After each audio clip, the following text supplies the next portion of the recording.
So I was doing some quick math the other day when I realized that Lupin III Part 1 is going to be turning 55 this year. Now this is a property that I've talked about a lot on this channel already, but there was a different angle I wanted to go for with this anniversary. Seeing how it compares with the manga. I've compared books to their movie counterparts, so this feels like the next logical step. Now, obviously the first thing to note is I only have Volume 2. Perhaps if I get the other volumes, I'll be able to do more of a comparison, but for now I'm just going to stick with Volume 2. Now the thing that makes it very difficult to be able to compare both of these properties is that the manga is a lot more loose with how it defines its characters. So even from the very first episode, Jigen and Fujiko get names.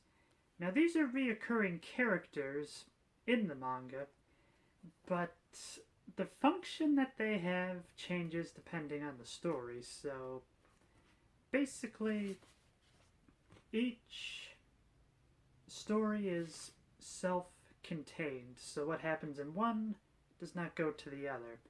Sometimes Jigen and Fujiko work along with Lupin, sometimes they're double-crossing him, and other times Fujiko basically just gets cloned as many times as she needs to in order for there to be enough female characters in the story. So Part 1 has the reputation of being the darkest and mean-spirited. Personally, when it comes to darkness, I'd probably go more for the movie of Isle of Assassins, but that's just me personally. However, they're pretty tame compared to some of the things that happen within the manga. The language has been toned down, and, well, it's hard to say on the violence considering it's in black and white, and, well, for the sake of reviewing this, I'm going to be doing this in black and white as well, but it's the idea that it is in color does make it slightly more graphic. So there's only really going to be two things I'm going to be comparing.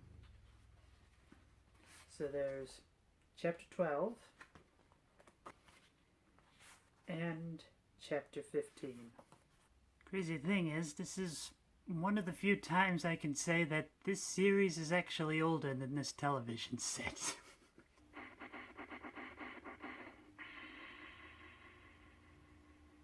When it comes to Chapter 12, there's only really one scene that sticks out as being very similar to what's seen in the anime.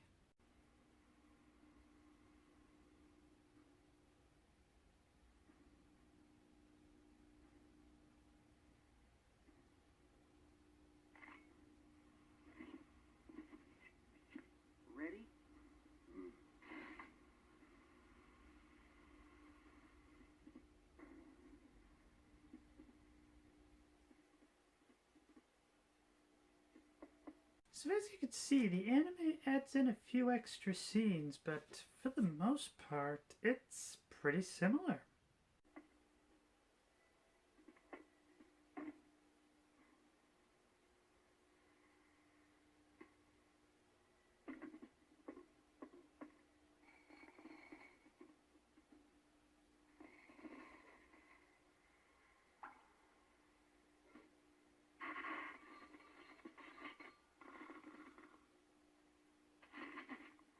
Too tight. You'll just nap for a while. I love the idea that even within these early years, they thought the scene was too dark, so they added in a line explaining that they didn't actually get hanged like in the original.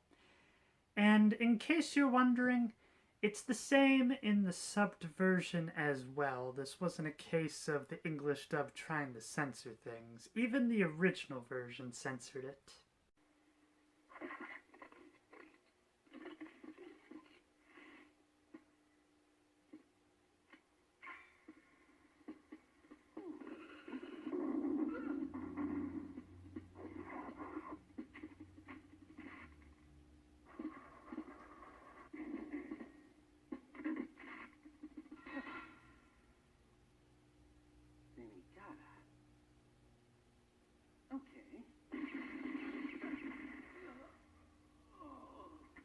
guess now it's time for the anime to be a little darker because, at least in the manga, he gives Lupin a chance to fight back rather than just open fire.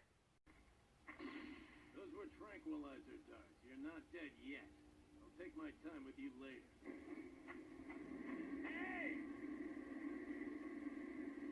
It's Daisuke Jigen!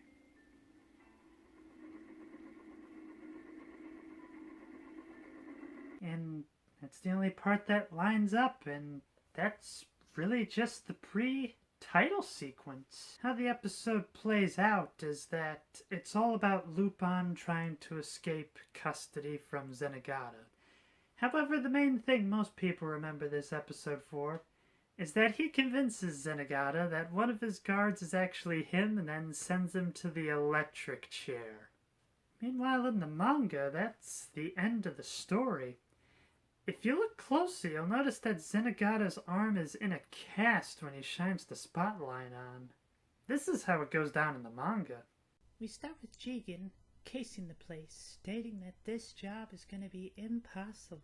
As he tells Lupin this, he's putting the moves on Fujiko.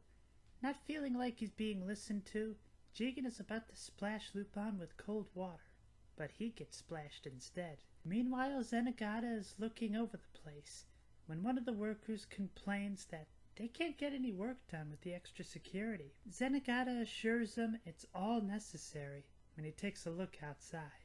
Jigen comes back to see what the next move is, only to see Lupin about to come.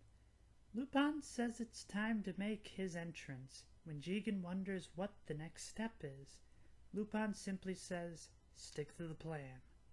Zenigata takes a look over the place to find himself on the CCTV. He immediately knows it's Lupin and pursues.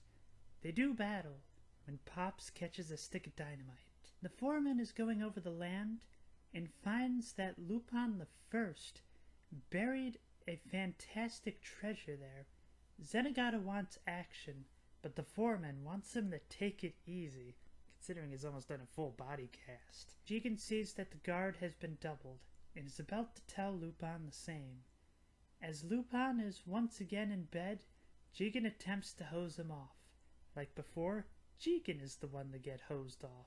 Lupin says it's all a matter of patience and that he has the key to the treasure.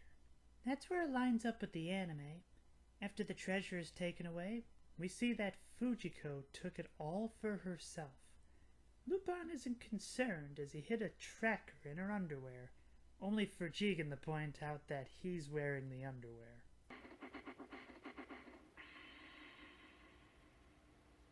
Unlike the last episode where it was really just the pre-title sequence, this time the similarities between the manga and the episode itself are a lot closer.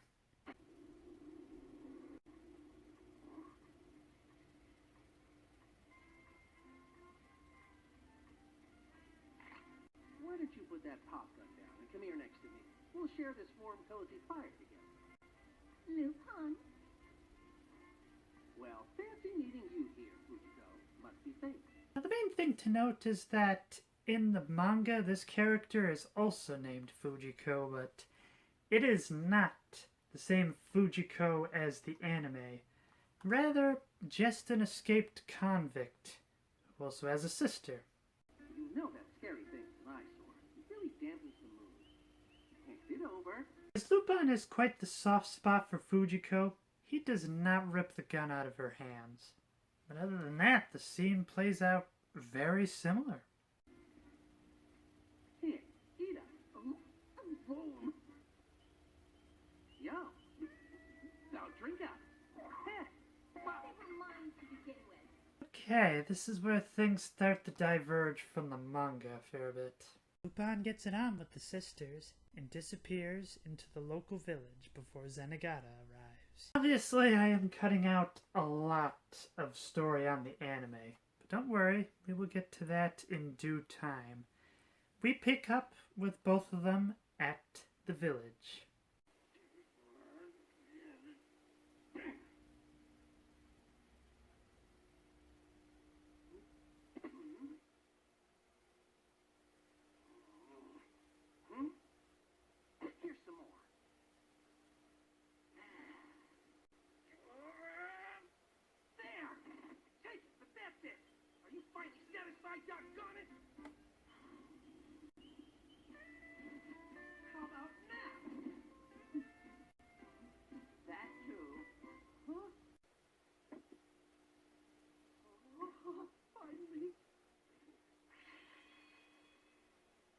Seeing how close this is, I wonder why they decided to not go for the tiger print boxers like in the original. In fact, in the black and white, you probably wouldn't be able to tell that he's just wearing a sack now instead of his usual boxers.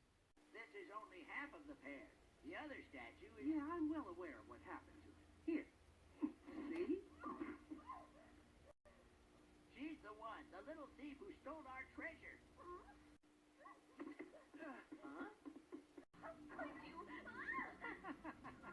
It's one heck of a blizzard out there, babe. This is where things start to diverge again. So in the anime, Fujiko has the other statue and the set is complete. While in the manga, Lupin uses the cold as a means of torture to get the location of the second statue. It's on top of a summit, and as a means to make sure that the sisters aren't lying, Lupin forces them to come along. He also negotiates his clothes back, except for the boxers. We pick up that evening. Come on, Fujiko, are you sure you don't want to? When the time gets to be midnight, it'll be a lot colder and there's only one bed for both of us. I'm fine. I'll stay by the fire until morning. Right now, no fire at night. In the manga, Lupin doesn't drag the sisters in the bed, rather they go there now that the fire is out. Either way, I'm sure there is no consent given here.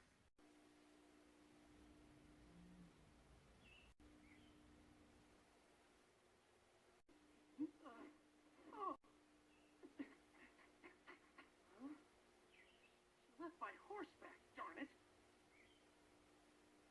That woman, she tied me up.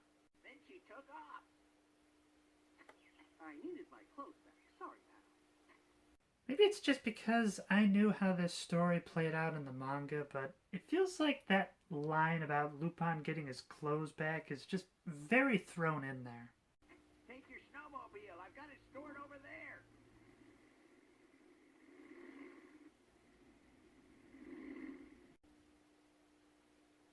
That man won't fall for a cheap trick like this. No concern to you, so just save your breath.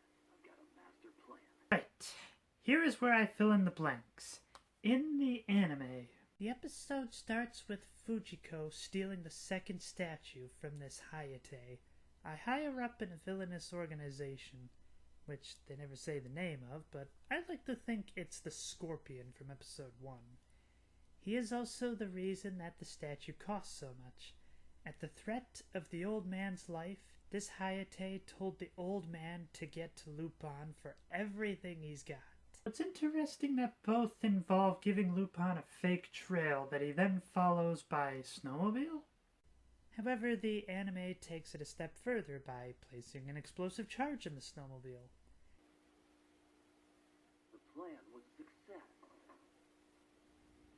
Lupin has been blown to smithereens. Lupin!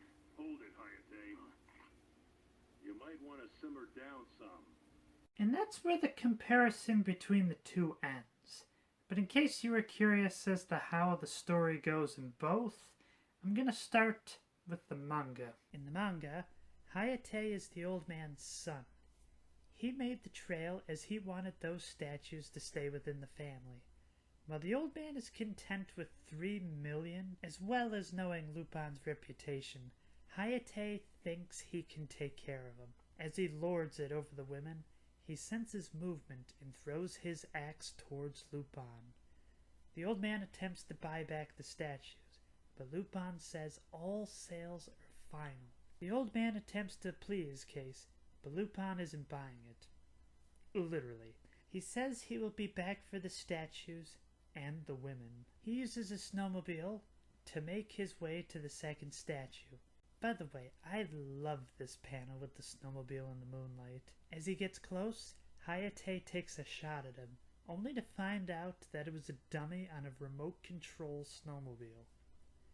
At gunpoint, he demands the girls, only to find they are making their way to the second statue. As one of the sisters wonders how they are going to make it, the other says that Lupin's gas tank was siphoned and the snowmobile stops. When they get to the shrine housing the statues, there is a sign stating Lupin already got there. We go back to the cave like at the start, where Lupin states he got the second statue by breaking the fourth wall. As a means of grabbing the statues, the sisters attempt to seduce him, but he is cock-blocked by Zenigata and has to run for it. As for the anime, as Lupin chases the hoof prints, the snowmobile explodes, but he manages to survive. For revenge, Jigen and Lupin level the village with mortar rounds. While many of Hayate's men are taken out, the leader wants to take Lupin head-on. However, Jigen convinces him otherwise, or so we think. His organization does not tolerate failure and kills those who fail, so he does it himself. But the statue's gone, the treasure is lost. However, Fujiko manages to get the maps contained within. As Lupin and Jigen chase after her, we find that these maps were fake, and the old man got the treasure all to himself. And that's all I've got. If you're interested, I wouldn't mind doing the same treatment with my latest obsession, Dan-to-Dan. Just know that as of now I only have the first season as well as the first 5 volumes of manga, so that's about all I'd be able to compare. And if I ever found the time or the motivation, I would love to compare Nausicaa of the Valley of the Winds to its manga counterpart, but don't be expecting that anytime soon, as there's a lot to cover here. Of course, it's a bit more intimidating than it looks, as the movie itself, from what I remember, only covers the first 3 volumes, and well, the rest of the story, I think, is yet to be put to screen in any sort of adaptation. I don't think it would ever happen, but imagine if we took the story of Nausicaa and just make it like not an OVA, but a mini-series. I think would be interesting, as what's portrayed in the movie is really just kind of the preface to a much larger story, as you can see. But for now, that's all I've got. Until next time, keep having fun.